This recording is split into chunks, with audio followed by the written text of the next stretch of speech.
Hi guys, ఈరోజు మనం సింపుల్గా చిన్న మసాలా కర్రీ ఎలా చేసుకోవాలో చూసుకుందాం.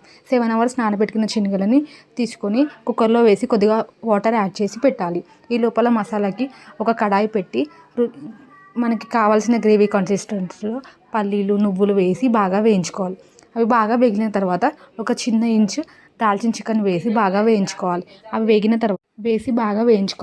తర్వాత మిక్సర్ జార్లో వేసుకొని అదే కడాయిలో కొద్దిగా ఆయిల్ వేసి మనం ముందే కట్ చేసి పెట్టుకున్న 3 టమాటాలను వేసి బాగా మగ్గించుకోవాలి.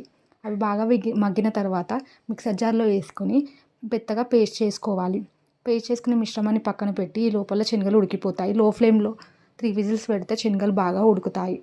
ఇలా ప్రెస్ చేసినప్పుడు ఉడకాలి. అవి పక్కన పెట్టుకొని కడాయి పెట్టి అందులో ఆయిల్ వేసి ఒక బిర్యానీ ఆకు, ఒక ఇంచు దాల్చిన చెక్క వేసి అది బాగా వేడిన తర్వాత మనం ముందే మిక్స్ చేసి పెట్టుకున్న పేస్ట్ని అందులో వేసి బాగా కలపాలి. కలిపిన తర్వాత రుచికి సరిపోయేంత ఉప్పు, పసుపు, కారం, ధనియాల పొడి, గరం మసాలా, కొద్దిగా కస్తూరి మేతి వేసి బాగా కలిపి మూత పెట్టి లో ఫ్లేమ్లో ఒక 5 మినిట్స్ ఉడికించుకోవాలి.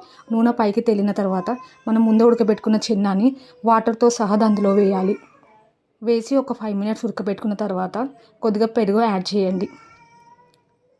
యాడ్ చేసిన తర్వాత మూత పెట్టి ఒక 5 మినిట్స్ లో ఫ్లేమ్లో కుక్ చేసుకుంటే నూనె మొత్తం పైకి తేలి ఎంతో ఈజీ అయిన చిన్న మసాలా కర్రీ సింపుల్గా రెడీ అవుతుంది.